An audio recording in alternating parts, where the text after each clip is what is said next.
예수님을 평소 따르며 사랑했던 여인들이 예수님의 무덤을 찾았습니다. 그들은 예수님이 십자가에 달리실 때에 곁에서 바라보았고 또 예수님의 시신을 무덤에 안장하는 것도 다 보았습니다. 그러던 여인들이 새벽 시간에 가장 큰 발견을 하게 되었습니다.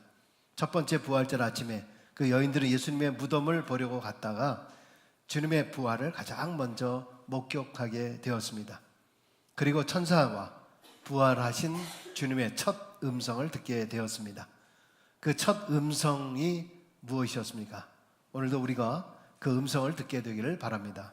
첫 번째는 말씀을 믿으라라고 하는 음성입니다. 5절과 6절에 있는 말씀 같이 한번 읽습니다. 천사가 여자들에게 말하여 이르되 너희는 무서워하지 말라. 십자가에 못 박히신 예수를 찾는 줄을 내가 아노라. 그가 여기에 계시지 않고 그가 말씀하신 대로 살아나셨고 아멘. 무덤 속에 누워 있으리라고 생각했던 주님께서 살아나셨다. 그런데 그가 말씀하신 대로 즉 평소 주님께서 죽었다 다시 살아날 것을 예수님께서 쭉 지금 말씀해 오셨다라고 하는 거죠. 그러나 막상 죽음 앞에서 이 여인들은 그 말씀을 잊어버리게 된 겁니다. 천사는 그들에게 바로 이 말씀을 다시 상기시켜 주십니다. 여러분, 사실 우리도 그렇습니다. 평소 우리는 얼마나 많은 말씀을 듣습니까? 얼마나 많은 성경들을 또 읽습니까? 말씀을 듣고 믿고 산다고 하면서도 막상 나에게 기가 막힐 웅덩이와 험한 수렁이 닥치게 되면은 사실은 말씀을 붙잡기보다는 어떡하지? 이 현실을 내가 어떻게 극복하지? 사방으로 누가 나를 도와줄 수 있는 힘이 없나? 내가 이것을 이겨낼 수 있는 무슨 방법이 없나? 그것들을 찾느라 허둥지둥하는 경우들이 얼마나 많이 있는지 모릅니다. 평소에 나는 스스로 나는 그래도 믿음이 있는 자야, 나는 그래도 믿음이 있는 사람이라고 이렇게 말을 하면서도 막상 어떤 문제가 닥치면은 전혀 말씀이 기억나지 않습니다. 수많은 말씀을 들었음에도 불구하고 수십 년 동안 신앙생활을 해왔는데도 불구하고 사실은 말씀이 없어지는 거예요. 결국 내가 지금까지 믿음 없는 삶을 살아왔다는 거죠. 여러분, 주님을 그렇게 사랑하고 주님 곁에 있었던 여인들이었지만은 막상 인간의 가장 큰 고통인 죽음 앞에서는 그들도 단순히 인간적인 생각과 반응만을 했던 겁니다. 그러나 그 여인들은 천사가 예수의 빈 무덤을 보여주며 예수께서 살아계실 때 말씀하셨던 그 약속을 상기시키면서 이 말씀을 믿으라라고 그렇게 말합니다. 여러분, 이렇게 믿을 수 없는 부활을 사실로 믿는 것이 기독교 신앙입니다. 기독교는 바로 부활의 종교입니다.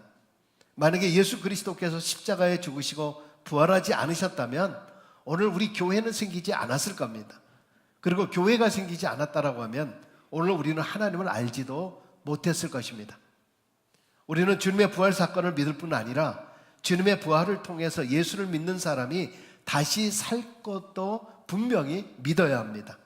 예수님께서는 나를 믿는 자는 죽어도 살겠고 살아서 나를 믿는 자는 영원히 죽지 아니하리라, 이렇게 말씀하셨습니다. 이 말씀을 믿으라, 이 말씀을 믿으라 라고 부활의 첫 음성으로 우리에게 말씀해 주고 있습니다. 또 두 번째는 전하여 말하라 라고 하는 그런 음성이 들립니다. 7절입니다. 같이 읽습니다.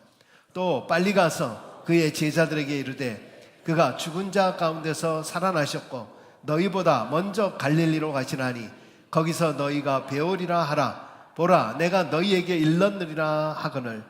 빨리 가서 이 사실, 예수의 부활의 사실을 전하여 말하라 라고 하는 것입니다. 그렇기 때문에 초대교회의 사도들은 그의 메시지의 전체는 주님의 부활이었습니다. 베드로의 설교가 그랬고 바울의 전도가 그랬습니다. 예수님께서는 제자들에게도 직접 나타내 보이셨습니다. 부활하신 주님을 바라본 이 제자들 안에는 확신이 있게 되었습니다. 그래서 예수의 부활을 전하는 이 제자들을 위협하는 바리새인들, 공회원들 앞에서 그들은 나중에 사도행전 4장 19절에서 20절에 보면은 하나님 앞에서 너희 말을 듣는 것이 하나님의 말씀을 듣는 것보다 옳은가 판단하라. 우리는 보고 들은 것을 말하지 아니할 수 없다. 할렐루야. 이 확신은 담대함을 낳게 되고, 담대함은 순교까지 각오하게 되었고, 죽음을 두려워하지 아니하는 담대히 전할 수 있었던, 바로 이 전하여 말하라 라고 하는 이 음성을 오늘 우리도 부활의 아침에 들을 수 있기를 바랍니다. 마침내 예수님께서는 부활하신 모습으로 이 여인들에게 나타나 세 번째 평안하라 말씀하십니다. 두 말은 천사를 통해서 주었던 말씀이지만 부활하신 주님이 첫 음성으로 말씀하신 것이 평안하라 9절입니다. 같이 읽습니다. 예수께서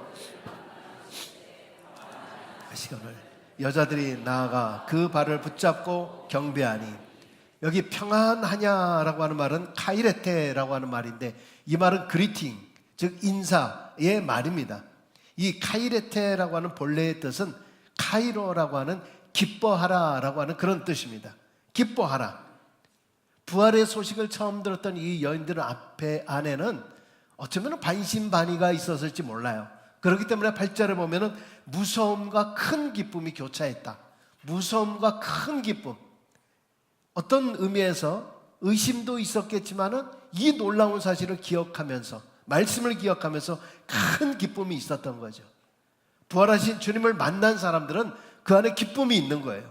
예수 믿는 사람들은 기쁨이 있어야 돼요. 예수 믿는 사람은 항상 평안이 있어야 됩니다. 그래야 그 안에 소망이 있기 때문에 그렇습니다. 찬송가 411장에 보면 내 맘속에 참된 평화 있네. 주 예수가 주신 평화. 시험 닥쳐와도 흔들리지 않아. 귀하다 이 평화나. 주가 항상 계셔 내 맘속에. 주가 항상 계셔. 기쁘다. 주 나의 맘에 계셔 위로하시네. 어찌 내가 주를 떠나 살까. 이 찬양을 작곡하고 작시한 사람은 복음성가 가수인 앤 머피라고 하는 여사입니다. 이 사람은 1920년대에 경제공황으로 말미암아 남편도 잃고 모든 것을 다 잃어버렸던 그런 사람입니다. 그래서 나중엔 친척 집에 얹혀 살아야만 하는 그러한 불행한 처지였습니다.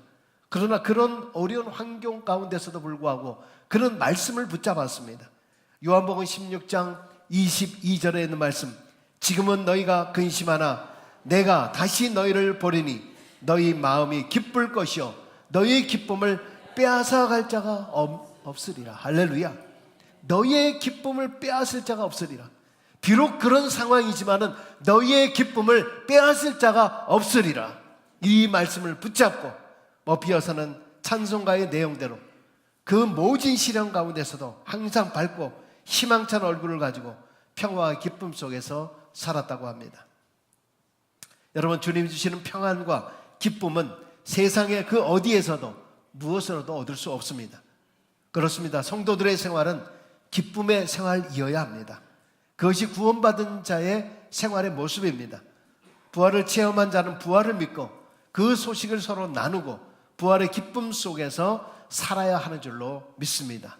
오늘 부활의 첫 음성으로 우리에게 다시 용기와 희망을 허락해 주신 부활의 주님의 이 기쁨이 오늘 이 말씀을 통해서, 그리고 오늘 함께 찬양으로 준비한 우리 찬양대의 찬양을 통해서 우리 모두에게 기쁨의 찬양이 되시기를 주의 이름으로 간절히 축원합니다. 기도하겠습니다.